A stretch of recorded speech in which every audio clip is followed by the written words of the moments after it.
संसद के आगामी मानसून सत्र से पहले 20 जुलाई को सरकार ने सर्वदलीय बैठक बुलाई है। इस बैठक में सरकार सभी राजनीतिक दलों से संसद के दोनों सदनों के सुचारू संचालन के लिए सहयोग मांगेगी। केंद्रीय संसदीय कार्य मंत्री किरेन रिजिजू सर्वदलीय बैठक की अध्यक्षता करेंगे। संसदीय कार्य मंत्री किरेन रिजिजू ने कहा है कि सरकार संसद में उठाए जाने वाले महत्वपूर्ण मुद्दों पर चर्चा के लिए पूरी तरह से तैयार है। उन्होंने बताया कि सत्र के दौरान कई अहम विधेयकों पर चर्चा और पारित किए जाने की संभावना है। बैठक सुबह 11 बजे संसद भवन एनेक्सी के मुख्य समिति कक्ष में आयोजित की जाएगी। मानसून का यह सत्र 21 जुलाई से शुरू होकर 21 अगस्त तक चलेगा, जिसमें कुल 21 बैठकें होंगी। आपको बता दें कि 12 अगस्त से 18 अगस्त के बीच कोई बैठक निर्धारित नहीं की गई है।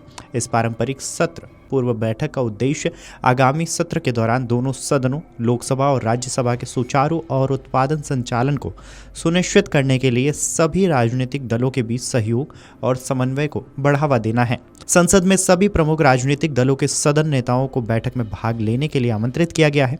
इस बातचीत के दौरान केंद्र सरकार द्वारा अपना विधायी एजेंडा प्रस्तुत करने और सत्र में चर्चा किए जाने वाले प्रमुख मुद्दों पर आम सहमति बनाने की कोशिश करेगी। आपको बता दें कि इससे पहले मीडिया को संबोधित करते हुए मंत्री रिजिजू ने कहा है कि सरकार महत्वपूर्ण राष्ट्रीय मामलों और लंबित विधेयकों पर चर्चा के लिए पूरी तरह से तैयार है। उन्होंने कहा है कि संसद शुरू होने वाली है, संसद में जो भी मुद्दा आएगा हम उसे सुनेंगे। आपको बता दें कि खड़गे और राहुल जी के साथ मेरी बहुत अच्छी बैठक हुई है।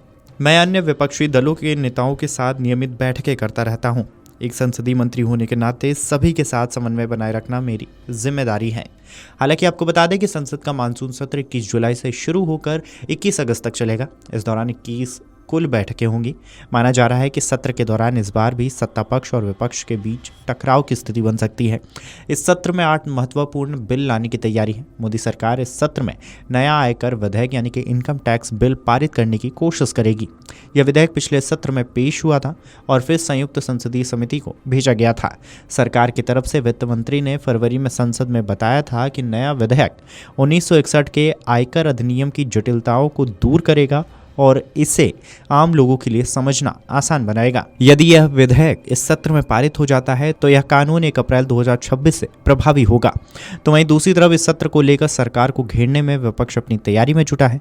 संसद के मानसून सत्र में विपक्षी दल सरकार को कई मुद्दों पर घेरने की तैयारी में जुटे हैं। आपको बता दें कि इस दौरान ऑपरेशन सिंदूर पर ट्रंप का बयान, Bihar voter list, Bihar crime जैसे मुद्दे भी शामिल हो सकते हैं। Video desk amarujala.com। अगर आप ये वीडियो YouTube पर देख रहे हैं तो हमारे चैनल को सब्सक्राइब कर बेल आइकन दबाएं और Facebook पर देख रहे हैं तो हमारे पेज को लाइक करें।